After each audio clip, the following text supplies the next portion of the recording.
뭐 여러 가지 얘기를 좀 많이 해야 될 것 같은데요. 이재균 박사님하고. 네. 먼저 하실 말씀 있으면 먼저 하시죠. 네. 아니 저는 뭐 오늘 준비하면서 네. 이제 미국 이제 가셨잖아요. 어제 떠났죠. 예. 아직 도착 안 한 것 같아요. 도착했나요? 예, 도착했을 것 같은데. 했나요? 예.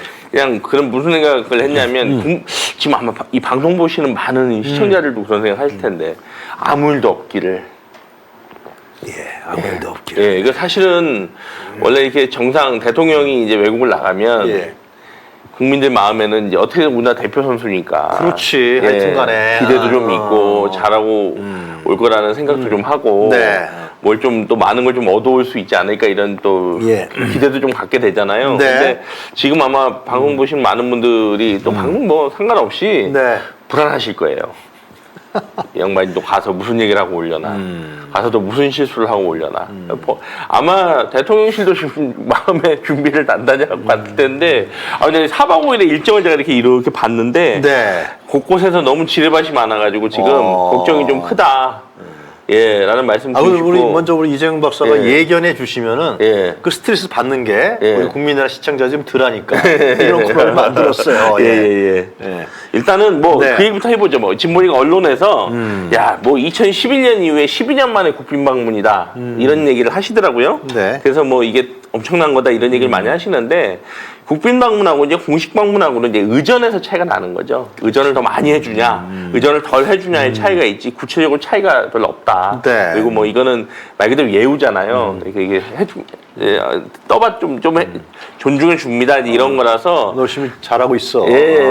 워싱턴 포스트 기자에게 보니까 자기 일본 그 문제 다 풀기 위해서 노력했습니다. 뭐 그런 거 아니에요? 그런 거죠, 뭐. 형님. 그렇죠. 그리고 또 바이든 대통령 왔을 때는 그때는 공식 방문이었는데 우리는 국빈 방문처럼 해줬어요. 그러니까 이건 뭐 그렇게 큰 의미는 없는 건데 그리고 또 아시지만 그 사이 중간중간에 뭐 코로나 때문에 또 몇 년도 있었고 이제 미국이나 한국이나 상황들이 서로 이제 여의치 않았기 때문에 이제 어려운 상황이었던 거지 이걸 가지고 마치 뭐 이전 대통령들은 뭐 예를 들면 대우를 못 받았는데 이번 대통령은 뭐 대우를 받아서 나가는 것처럼 뉘앙스를 풍길 필요는 일단 없다. 지금 모든 언론이 거의 대부분의 언론이 지금 뭐 윤석열의 방미에 대해서 포장들 하려고 난리가 났어. 놀라운 얘기가 많은데 이런 상황이 하나 있고요. 그래서 국민들이 걱정하시는데 장경태 의원, 민주당 장경태 의원이 뭐 그런 말씀하셨더라고요. 뭐라고 했어요? 이게 이제 김건희 대통령의 방미 일정이 아니기를 바란다 이런 얘기를 하셨는데 저희는 더 큰 걱정이 있어요. 뭐 그것도 걱정이에요. 근데 사실은 그 걱정은 뭐 사진 많이 찍고 독사진 많이 찍고 오고 뭐 이런 거는 기분은 좀 나쁘지만 김건희 일정은 어떻게 나와 있는 게 있습니까? 그거는 뭐 극비예요? 나오지 않죠. 그리고 또 어떻게 되건 또 대통령하고 기본적으로는 나가면 같이 그러다 또 자기 독자 일정 할 것 같은데 같이 움직이는 게 이제 주요 포인트인데 근데 이제 저희의 이제 걱정은 뭐냐면 일단은 외교적 결례를 또 해서 또 내줄 거 다 내줬는데 결례 때문에 다 까먹는. 그러니까 내줄 것도 내주고 좋은 말도 못 듣고 이럴까봐 걱정인 게 일단 하나. 그것 때문에 소위 말하는 국격의 손실을 좀 입힐 것 같다는 생각이 좀 하나 걱정이고. 우리 국민의 자존심. 지금 이미 뭐 자존심 너무 많이 상해 있는데 야 여기 또 미국 가서 그러시면 진짜 이미 3류 국가로 전락해버렸어요. 지금 슬프죠. 왜 우리가 어쩌다 선진국, 뭐 눈 떠보니 선진국 이런 말이 한때 회자됐었는데 반대로 어쩌다 눈 떠보니. 요즘 해외 여행 가도 한국 국민들 바라보는 외국인들의 시선이 달라질 거예요. 그는 막 그래 한류, 그리고 평화를 지향하는 국가, 이런 거였는데 그리고 선진 경제를 지향하는 국가 이랬는데 이제는 뭐. 이따 제가 얘기하겠지만 소프트 파워 많이 까먹었죠. 근데 두 번째 더 큰 건 뭐냐면 한미동맹으로 인해서 과도한 약속, 과도한 표현, 한반도에 지금 또 냉전이 오고 있어요. 한반도는 사실 냉전이 끝난 적이 없습니다.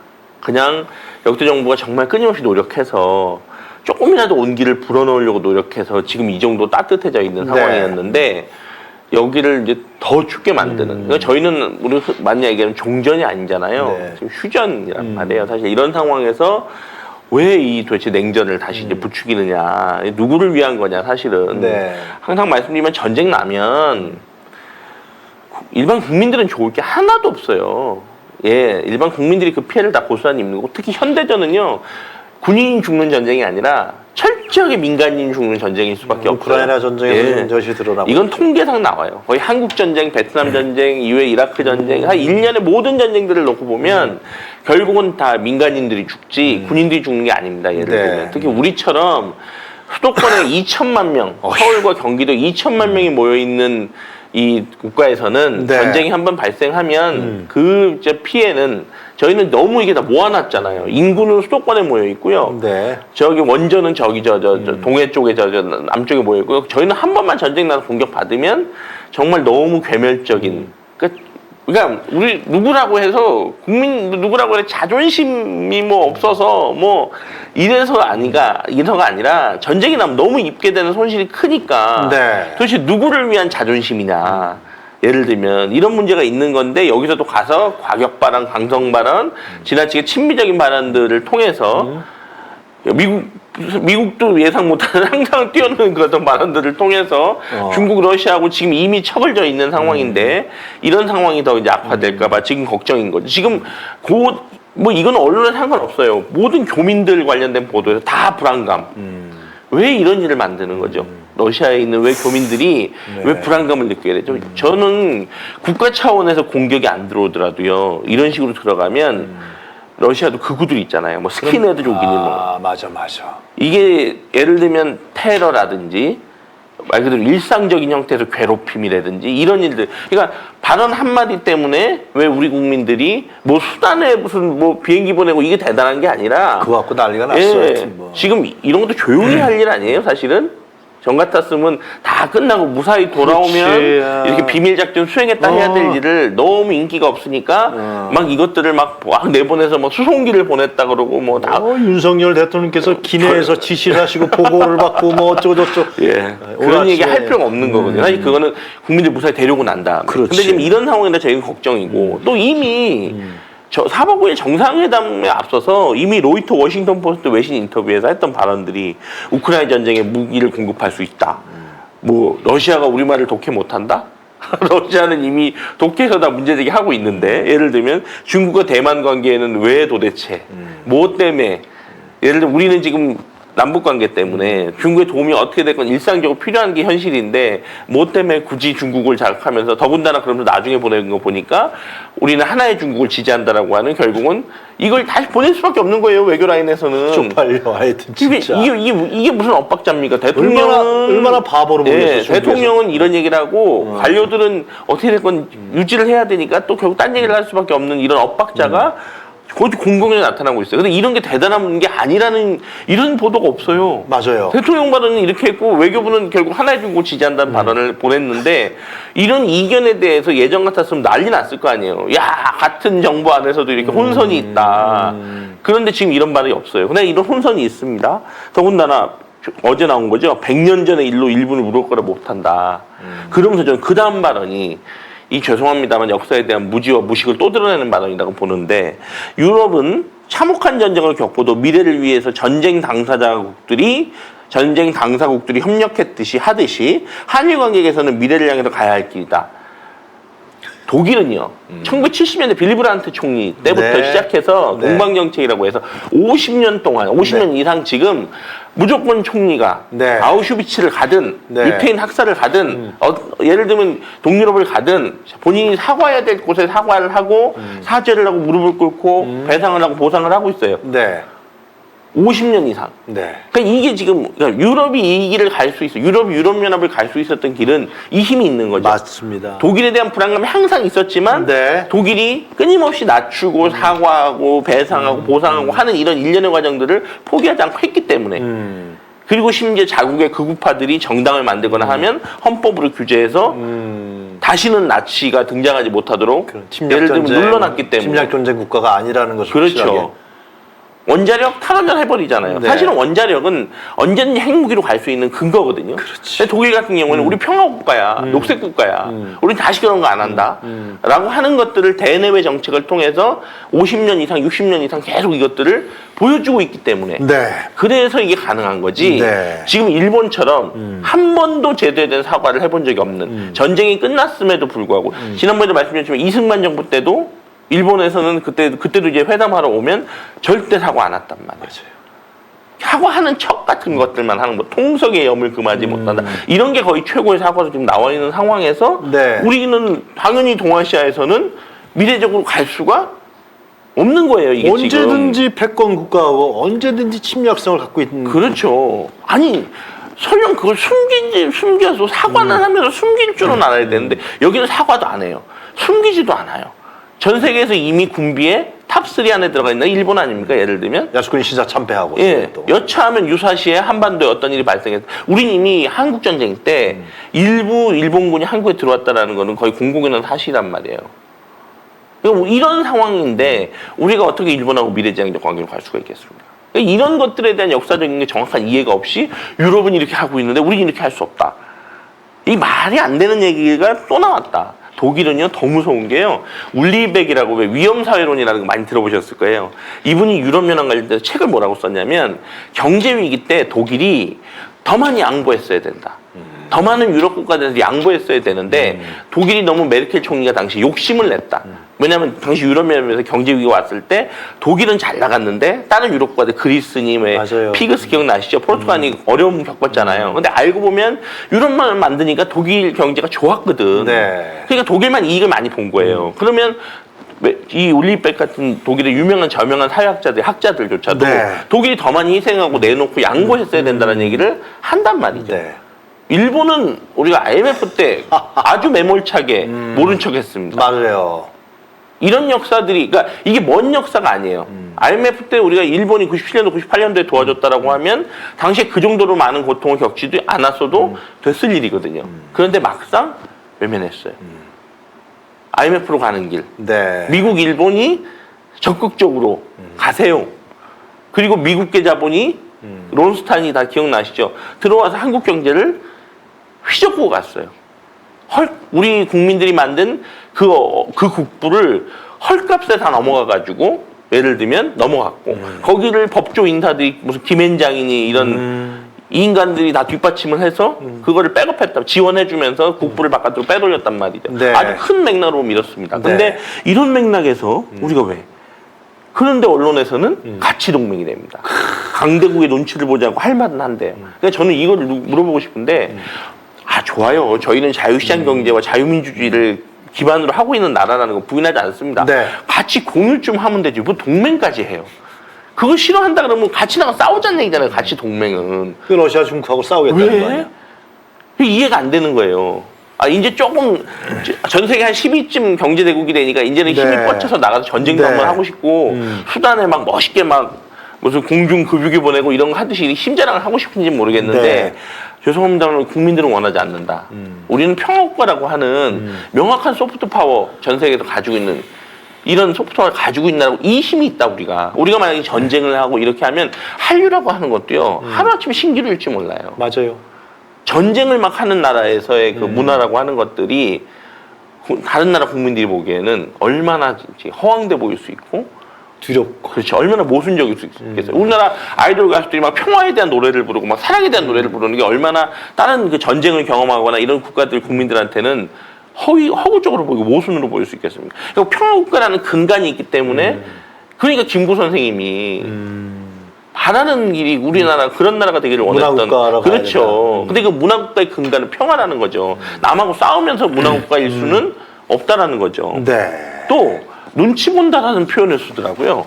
한국의 지정학적 위치를 좀 봐주셨으면 좋겠어요. 예. 아니 저희도 우리나라도 그렇게 안 했으면 좋아요. 그렇지만 죄송합니다만 반도국가 어떻게 됐건 분단의 지금 아픔을 겪고 있고 중국 러시아가 위에 있고 미국 일본이 이렇게 있고 정말 전 세계적으로 지정학적 특수성이 너무 강해요. 이러다 보니까 정말 큰 소리 떵떵 치고 막 자주국가 이렇게 하고 싶어도 어쩔 수 없이 주변 국가들, 하필 주변 국가들이 다 그런 강대국들만 있는 상황이란 말이죠. 누가 좋아서 노태우 대통령은 옛날에 좋아서 북방 정책을 했을 거며 노무현 대통령은 좋아서 미국 가서 거기서 아쉬운 얘기도 좀 하고 했을 거며 예를 들면 과거 역대 모든 대통령들이 계속 지금 수십 년간 폼나고 멋 안 나지만 왜 어쩔 수 없이 그래도 두루두루 원만하게 지내려고 했던 거냐. 이걸 이렇게 하루아침에 다 무너뜨리면 대비라도 뭐가 있거나 준비라도 있었어요. 우리가 당장 반복해서 얘기하지만 중국 러시아 관계가 안 좋아지면 당장에 무역, 물품, 상품, 인플레이션 문제 이런 거 다 어떻게 극복할 겁니까 사실은. 근데 이런 거에 대한 어떤 별다른 준비와 대비도 없는 상황에서 전혀 없어요. 그렇죠. 이게 일본의 소부장하고는 이건 상대가 안 되는 겁니다. 예를 들면 왜냐하면 원료 문제이기 때문에 그리고 우리가 수출해야 되는 상품 시장이기 때문에 이거는 국산화로 대체할 수 있는 게 아니고 우리가 우라늄, 농축우라늄 대체 못 한다니까요. 러시아에서 한국 현대자동차 매출이 굉장히 떨어졌다고. 예, 이렇게 신호가 지금 오는 거예요. 그럼 결국은 이게 다 연쇄적인 효과를 통해서 국내 경제, 국민 경제를 악화시키는 건데 그래서 국민들을 더 어렵게 만드는 건데 왜 이런 일을 이렇게 쉽게 하시는지. 이게 국민적 합의가 있었던 겁니까? 이런 일에 대해서? 아니라는 거다니까요. 일방적으로. 독단적으로. 예. 지가 잘난 거야 완전히. 예. 그러니까 이게 나라를 완전히 어느 방향 끌고 가서 서울국대나고 고시 하나 붙었다고 검찰에 했다고 너무 확신에 가득 차 있어요. 희한해 진짜. 근데 이제 정의의 사도가 정의의 사도도 뭐 끝에 보니까 그렇게 정의의 사도 아닌 걸로 밝혀졌지만 국내에서 범죄 수사할 때는 정의의 사도가 될 수 있는데 국제관계라고 하는 엄중한 힘의 논리가 작동하는 곳에서는 이 힘이 별 힘이 아니라는 거를 좀 알아야 된다는 거예요. 또 힘이 세다 약하다 이 얘기 안 해도 돼요.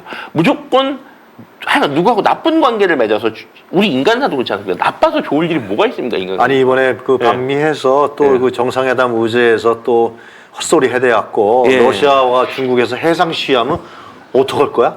중국 공격할 거야? 러시아 공격할 거야? 국지전할 거야? 붙을 거야 윤석열이가? 맞습니다. 막상 그것도 못하면서. 그래서 4박 5일 일정을 한번 점검해 보면 중요한 것만 몇 가지 짚어보죠. 24, 25는 일단은 날짜가 친교 행사 이런 거니까 넘어가고 26일 날 어떻게 되건 이제 정상회담이 있고 공동 기자회견이 있습니다. 이날 이제 우크라이나 살상용 무기라든가 대만 문제라든가. 근데 지금 우리나라 언론에서 뒤떠드는 게 뭐냐면은 핵 억지력. 공동 핵, 나토보다 이런 얘기를 하는데 이거 좀 설명해 주세요. 저는 이게 참 무서운데 한국형 해구산이라는 표현이 나오더라고요. 근데 내용을 보니까 전제 조건이 이제 기가 차던데 북한이 한국을 핵으로 공격하면 미국의 핵 자산 운용에 우리 정부가 일부 참여에 보복 대응을 하는 것을 문서화하는 것을 골자로 한대요. 이게 이제 북한에게 주는 이제 시그널이라는 거는 이해가 되는데. 그렇지, 니네 핵 공격하지 마라. 그러면 니네들 다 날라간다 이거지. 근데 저는 이 전제 조건이 북한이 한국을 핵 공격하면 그럼 다 망해 이미. 그러니까 이걸 안 만들어야 된다니까요. 그러니까 평화를 얘기하는 사람들이 너무 순진하다고 느끼시는지 모르겠지만 아까 말씀드린 것처럼 핵 공격을 받는다. 2천만의 서울과 수도권 경기도가 공격을 받는 아니면 어디라고 말하지 않겠습니다. 하여간 우리처럼 이렇게 밀집돼 있는 국가에서 핵 공격을 받는다라고 했을 때 나타날 수 있는 이 파괴력은 그냥 죄송합니다만 다 없어지는 거예요. 이 방송 보시는 분들도 그렇고 교수님도 그렇고 저도 그렇고 이 방송도 그렇고 다 없어지는 거라고 봐야 되는 거예요. 그냥 이런 것들이 전제돼 있는 이 논의들. 저는 이런 것들이 너무 일단 위험하다고 봤고 또 걱정은 뭐냐면 27일 날 또 상원 합동연설을 해요. 상원 하원 합동연설이라는 걸 하는데 여기서도 영어로 하신대. 근데 이게 이제 우려하는 게 뭐냐면 또 이 앞에 우크라이나의 젤렌스키 대통령이 왔었잖아요. 근데 이 양반이 명령서를 하고 간 거죠. 그럴 수밖에 없잖아요. 전쟁에서 지금 어쨌든 침략을 받은 국가의 대통령이니까 절절한 연설. 또 이분이 배우 출신이잖아요. 그러다 보니까 이분이 정말 좋은 연설을 했는데 그 뒤에 오는 이제 정상인 거야. 그러다 보니까 이게 비교가 될 거예요 아마. 그리고 또 영어로 하신다는데 저는 그런 것도 약간 걱정이에요. 사실은. 왜냐하면 이게 영어로 했을 때 아무리 영어를 잘 안다고 해도 분명히 실수도 나올 거고 또 미국 사람들이 보기에는 영어라는 거는 그 과거에 윤석열이 고등학교 때 정통 종합영어로 했겠지. 그거하고 회화하고 이거는 완전히 다르거든요. 인토네이션부터 해서 거기다 표현, 고저, 또 어떤 발음을 앞에 넣고 우리 한국어도 그렇잖아요. 근데 가서 얼마나 또 모르겠든. 그렇죠. 한국어를 해 그냥 편하게. 그러니까 좋은 그림이 안 나올 것 같다라고 하는 게 일단 그 걱정이고요. 그래서 김정대 의원이 나왔을 때 그런 얘기 하더라고. 우습게 얘기지만 앞으로 강남 어학원에서 윤석열의 발음을 보고서 우리가 영어 공부를 합시다. 이렇게 하면 영어가 안 됩니다. 잉글리시의 대표 사례. 이 강남 어학원에서 이제 그게 강의안이 될 거라고. 그럴 수 있네요. 충분히. 국제적 많이 신경 예. 그다음에 이제 28일 날 일정이 또 하나 걸려 있는데 특강을 하신 하버드에서 이제 특강을 하는 게 되게 이제 또 이제 막 보도가 돼요. 하버드 케네디 스쿨을 가는 것 같더라고. 국제관계대학원 같은. 근데 이제 여기 보니까 뭐 자유에 대한 도전과 그에 대한 대응이다라고 해서 뭐 얘기한 게 보니까 뭐 자유민주주의를 위협하는 가짜 뉴스와 거짓 선동 뭐 이런 거에 대한 비판 이런 것들을 하신다는데 저는 조금 이제 이런 게 좀 너무 안타까운 건데 일본한테 사죄를 받아나겠다고 했다는 게 공약이었잖아요. 근데 대통령이 되니까 다 이제 뒤집었단 말이에요. 뭐 거짓 선동 이런 거 아니에요? 예를 들면 그리고 정말 극우파들이 하는 지금 가짜 뉴스 거짓 선동이라고 하는 것들에 이런 거 왜 규제가 없죠? 재미를 엄청 보신 거 아닌가요? 정치적으로 이득을.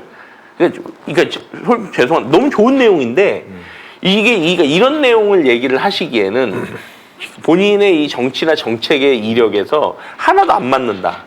그래서 저는 일단 이거 하나가 또 걸리고요. 제가 제일 마지막으로 걸리는 게 뭐냐면 그 유명한 조지프 나이를 만나시는 거예요. 소프트 파워. 오늘 제가 얘기했던 소프트 파워 조지프 나이를 만난다는 건데 두 가지가 저는 문제가 있다고 보는데 하나는 일단 코미디.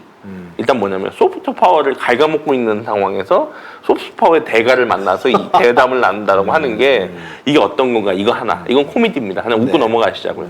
제가 이제 우려하는 건 또 뭐냐면 이 나이 조지프 나이가 이 양반이 냉전 끝나고 클린턴 대통령 때 이제 국방부의 차관보로 와서 이 양반이 나이 이니셔티브라고 하는 것들. 그래서 이게 뭐냐면 한미일 군사 동맹을 통해서 중국의 해양으로 나오지 못하게 막는다라고 하는 어떻게 보면 지금까지도 이 정책이 유지되고 있는 거죠. 그러니까 이걸 주장했던 사람이에요.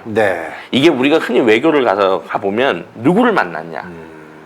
예를 들면 이렇게 중요한 거잖아요. 그래서 예를 들면 미국의 시민을 만나서 같이 햄버거를 먹었냐라고 하는 거 또는 뭐 누구를 만났냐. 근데 이 지금 조지프 나이는 소프트 파워라고 하는 것에 가려져 있지만 사실은 동아시아의 어떻게 보면 냉전이 유지되는 그래야지만 미국의 이해가 충실해진다라는 거죠. 이분의 소프트 파워도 결국은 까놓고 말하면 미국의 패권이라고 하는 것들이 하드 파워가 아니라 소프트 파워로 유지된다라고 해야 된다라고 하는 그러니까 절저하게 미국 중심적 사고가 깔려 있는 분인 거예요. 한미일 군사 동맹이라는 것은 미국의 이익에 철저하게 일치하는 봉사하는 구도인 것이죠. 중국을 막아내는. 그러니까 이분을 마지막에 만나고 온다라고 하는 것들이 중국이 러시아한테 보여주는 신호는 아주 명쾌한 거죠. 얼마 전에 그 보도가 나왔는데 지금 러시아하고 중국이 말이죠. 이 위엔하고 루블화의 통합을 추진하고 있답니다. 경제 통합을. 그러니까 이게 그러면서 인도하고 브라질은 룰라가 되면서 완전히 달라지고 그러면서 중동과 또 남아공하고 이런 쪽으로 해서 이제 그걸 브릭스라고 그러지 않습니까? 거기서의 이 완전히 이제 결합을 하는 거죠. G7하고 다르게. 그렇게 되면은 실제로 미국의 얘기하는 뭐 경제적 패권 자체가 사라지는 거 아니에요. 미국 국내 경제가 그래서 더 어려워지는 거거든요. 그러니까 그것을 미국이 지금 말씀하신 대로 한미일 군사동맹이라는 중국의 어떤 막음으로 인해서 경제적 패권 이런 막음으로 인해서 자기네들 국내 경제를 살리려고 하는 하나의 구도거든요.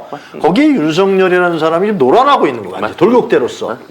그러니까 미국과 일본이 더 이상 과거처럼 아주 특히 미국 같은 경우에 절대적인 패권 국가가 아니다라고 하는 건 이미 다 합의가 되어 있는 사실이에요. 그러니까 지금 국제가 변하고 있는 거예요. 말씀하신 것처럼 미국, 일본이 좀 약화되고 있는 측면이 있고. 일본은 이미 망했고 내가 봤을 때 타락했어. 일본은 이미 떨어졌고 트럼프 대통령이 대통령이 됐다라고 하는 것들이 미국의 어떻게 보면 약화의 결정 신호다라는 말이 있을 정도로. 그러니까 이런 변화 속에서 지금 전 세계가 지금 움직이고 있거든요. 중국이 부상하고 또 새로운 러시아가 또 같이 결합해서 부상하고 새로운 합종 연행들이 막 일어나는 거예요 지금. 그러니까 이런 변화기 변동기에 한국은 G7도 아니잖아요. 아니지. 브릭스도 아니잖아요.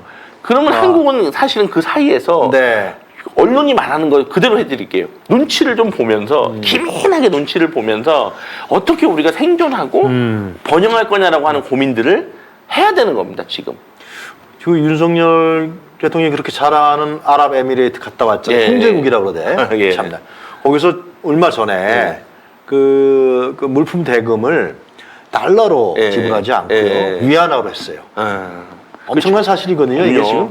비축통화가 흔들리고 있다는 얘기니까. 그런데 우리나라는 지금 이 패권이 상실되고 패권이 약화되고 있는 미국에 달려가서 한미일 군사동맹이라는 미국의 철저한 이해입니다. 이건 경제적 이해관계. 예. 국내 경제가 어려우니까 민주당 정권이 지금 어려워지고 있단 예. 말이죠.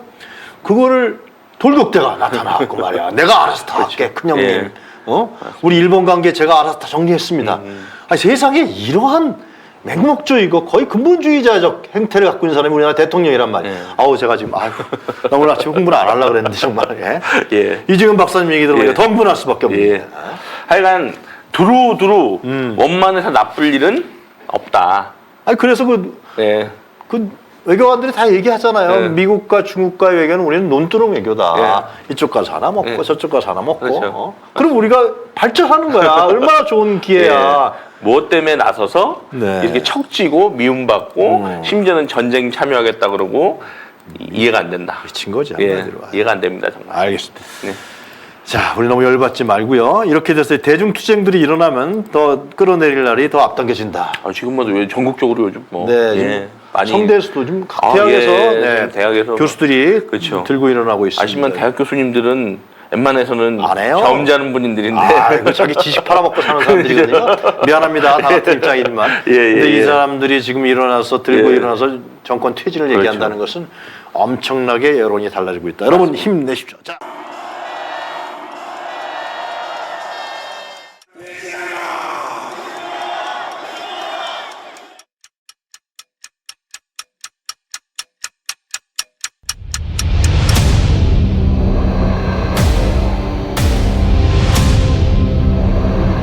정부에서 할 거는 마약 쏙보다 두들이 잡아야 돼. 일본한테 유린 당한 적도 우리가 힘이 없을 때 일본이 힘이 돼주는 도움을 받은 적이 있어. 근데 우리가 일본을 무용해야 된다. 용산에는 용이 와야 돼. 요주를 들고 와야 돼. 명백한 국정농단이죠. 천공이 답변해야 될 문제입니다. 상당히 이제 충격적이었죠. 그게 어떻게 가능하겠냐 이렇게 반문을 했거든요. 한 말씀 해주세요. 나는 기자들하고 한 번도 안 해. 김건희 여사하고 아직도 연락하세요 지금요? 국정 운영에 천공이 개입한다고 인과관계를 보고 한번 찾아보도록 하겠습니다. 좋아, 빠르게 가! 본 다큐 영화는 리오더 펀딩으로 제작됩니다. 3만원 후원 회원은 시사회 티켓 2장, 5만원 후원 회원은 시사회 티켓 2장과 영화 제작 포토 에세이집을 추가로 드립니다. 서울의 소리 유튜브 구독 회원에 한해 서울의 소리 유튜브와 서울의 소리 공식 홈페이지에서 다큐 제작 후원에 참여하실 수 있습니다. 서울의 소리 구독 회원 여러분이 대한민국 민주주의와 한반도 평화를 사수할 역사적 다큐멘터리의 주인공이 되어 주십시오.